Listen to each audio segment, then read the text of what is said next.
Hello students, in today's class, let us learn about Planck's quantum hypothesis and about the evolution of a new branch in physics called quantum mechanics. So until now, we were studying about the evolution of different branches of physics. We learned how the branch of astronomy and the concept of the working of the universe evolved over many centuries. Then we also learned about the principles put forward by Newton, his concept of the deterministic universe. Then we were also seeing the contribution by Maxwell and some other pioneers in physics in the field of electricity magnetism. We also learned how the fields of electricity, magnetism and optics was unified into one electromagnetic magnetism, which evolved as a separate branch. So in today's class, we will try to look into a new concept that evolved in the field of physics called quantum mechanics. So as we have already learned, in the 19th century, there were a lot of innovations and advancements in the field of modern science. Plenty of innovations were happening and scientists were putting more effort into finding new themes and concepts.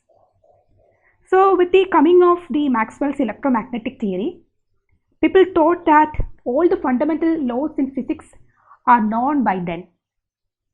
Even plenty of great scientists have mentioned that all the physical concepts that exist in the universe are already known. Now we only need to increase the accuracy of our measurements in order to advance further. So that was the thought that many people were having in the 19th century, that we have discovered whatever physical concepts and physical principles underlies behind many of the phenomena. But in the 19th century, scientists came across one particular phenomena which could not be explained satisfactorily, and that is the absorption and emission of light, or absorption and emission of radiation.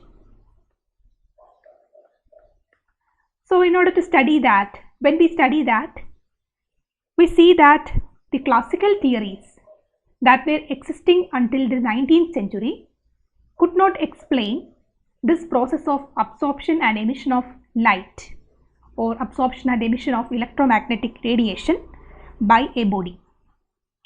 So to understand this, let us learn a new concept called black body.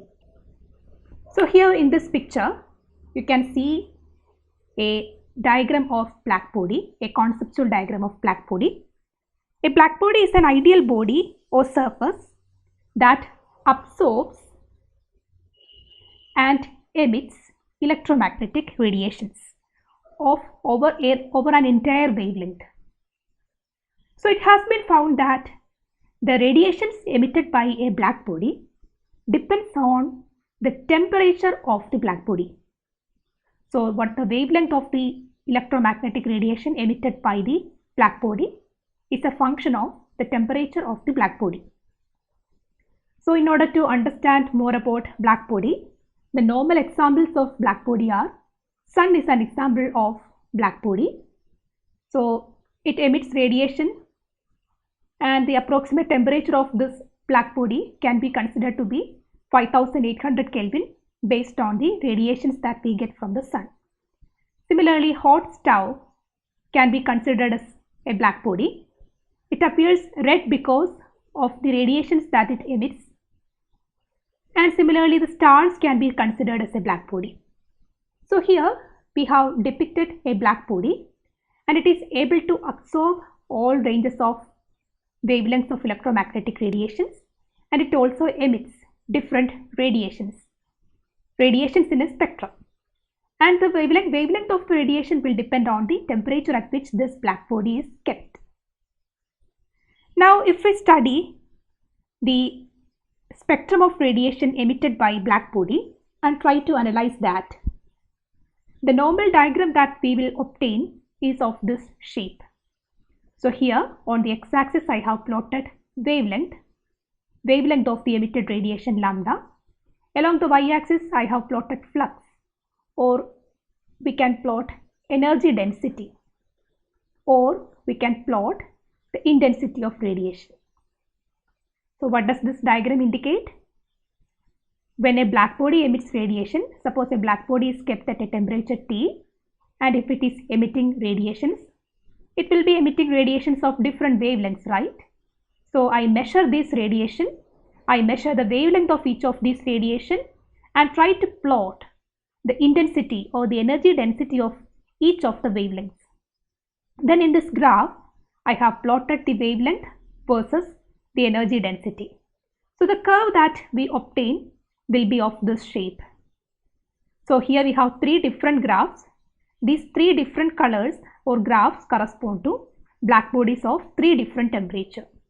For example, if a star is kept at 18,000 Kelvin, then the black body radiation from that particular body will be of this shape, this blue curve. Similarly, if a body is kept at 6,000 Kelvin, then it will appear as yellow colored because that will have more intense radiation at that wavelength, and the spectrum of radiation will be of this curve. For example, in the case of Sun, the temperature is of the order of 6,000 Kelvin, and hence the spectrum of radiation emitted by Sun is of this shape.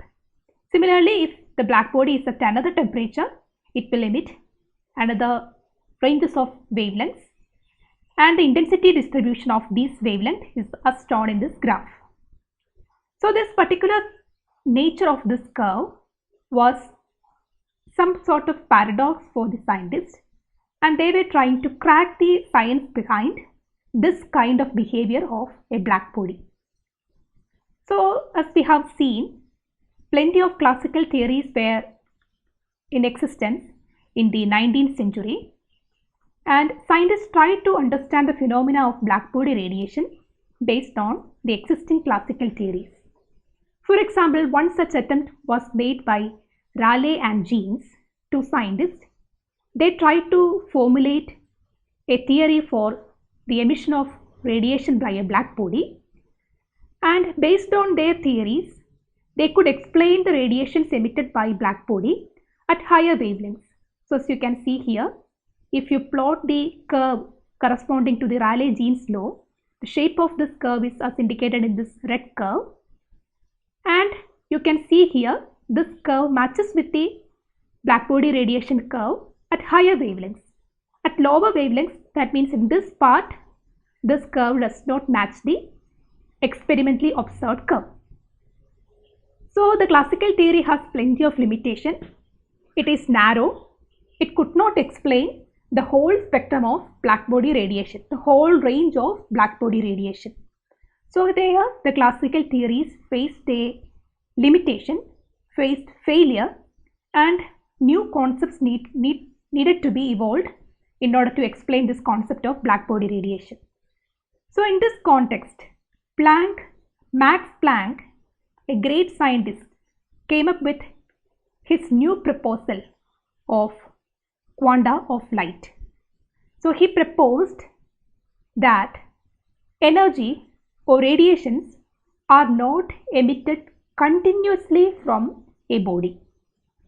Instead, these energies are emitted as small packets called quantum or quanta.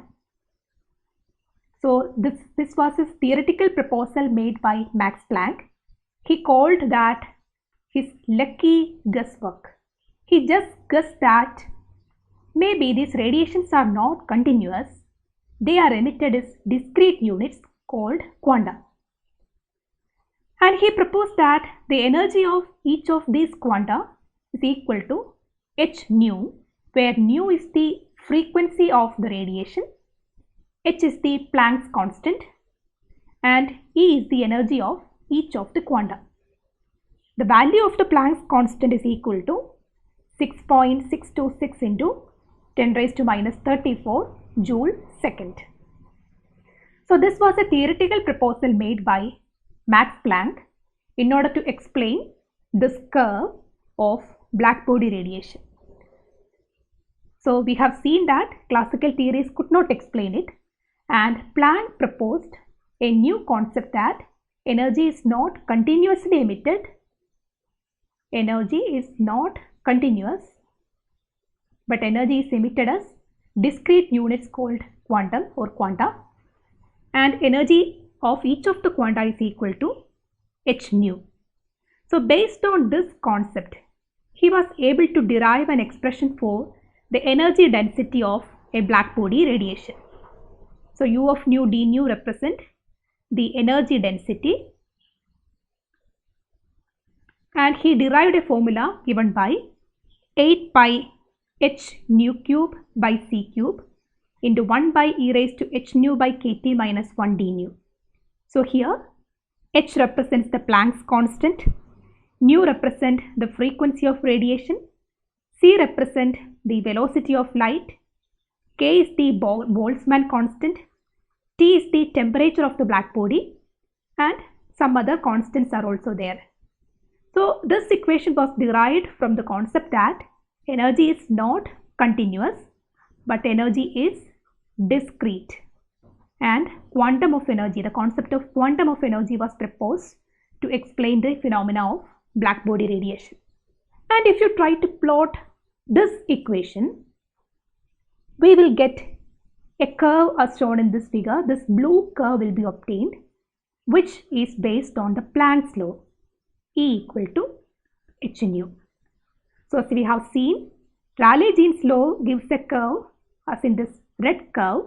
It matches only at the higher wavelength regions, but the Planck's law gives a curve as indicated in this blue curve, and this curve is based on the equation E equal to h nu, and further we got a very neat equation U of nu d nu equal to as indicated in this equation, and if you plot that curve, that will give you a very accurate picture of the radiations emitted by a black body. So as you can see here, this experimentally observed curve matches well with the Planck's law or the curve proposed by Max Planck. So this concept of quanta energy, the quantum of energy was getting new momentum with this explanation of black body radiation being done by this concept. Now based on this particular concept of Max Planck about the quantum of energy, later further studies were made.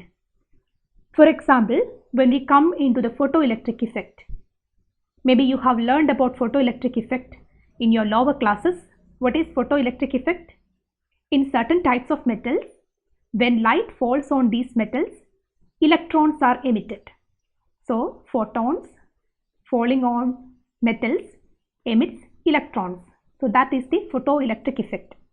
So if you study about various properties relating to photoelectric effect, like how current varies with frequency or how current varies with intensity and so on, the classical theories faces a failure in the explanation of this particular concept. So Albert Einstein tried to bring the concept of quanta into this particular photoelectric effect. So he tried to explain the phenomena of photoelectric effect based on the concept of quanta or quantum mechanics. So until then, based on classical theories, light is thought to be continuous. So these radiations continuously fall on the metal surface, and they try to explain the emission of electron based on that concept in the classical theory. But Einstein introduced that since the radiations are not continuous but consists of quanta, which can be called as photons in this case, then he tried to explain how each of these photons results in electron emission. So he formulated a new equation. Suppose the energy of each quantum of energy or each photon is h nu, then that energy will be used up to liberate an electron from the metal, which is given by the work function of the electron, and the rest of the energy will be used for giving kinetic energy to the electrons. So what is the process here? Albert Einstein explained that each quantum, each photon that is falling on the metal will be liberating an electron, and this photon having an energy h nu supplies its energy for two purposes.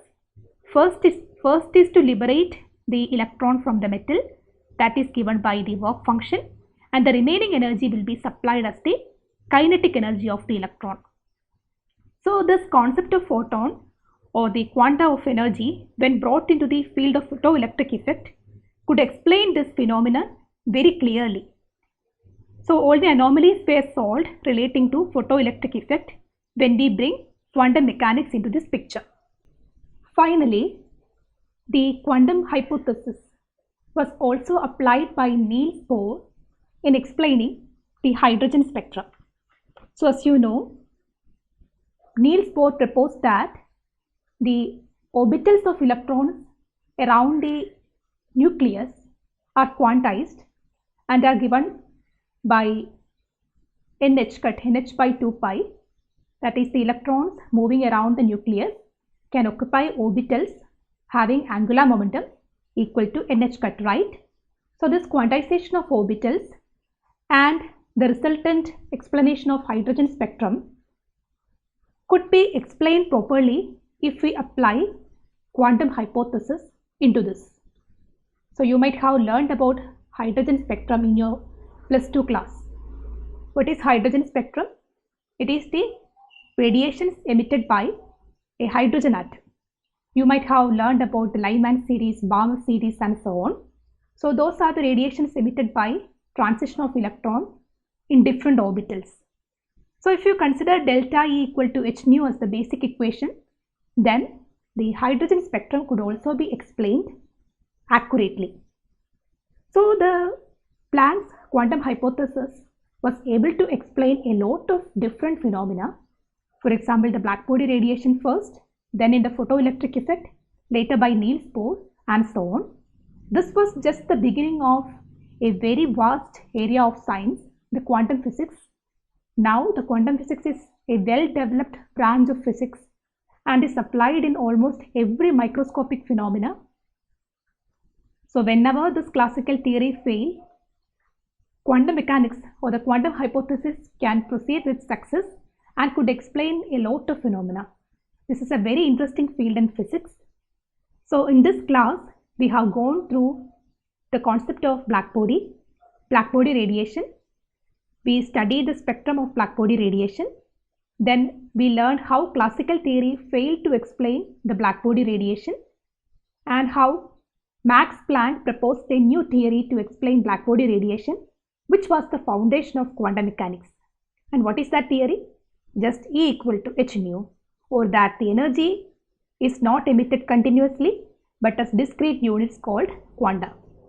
Now this particular hypothesis or the Max Planck's theory was applied in photoelectric effect and later by Niels Bohr, and later in many of the phenomena at microscopic level, quantum hypothesis and the quantum mechanics is being applied.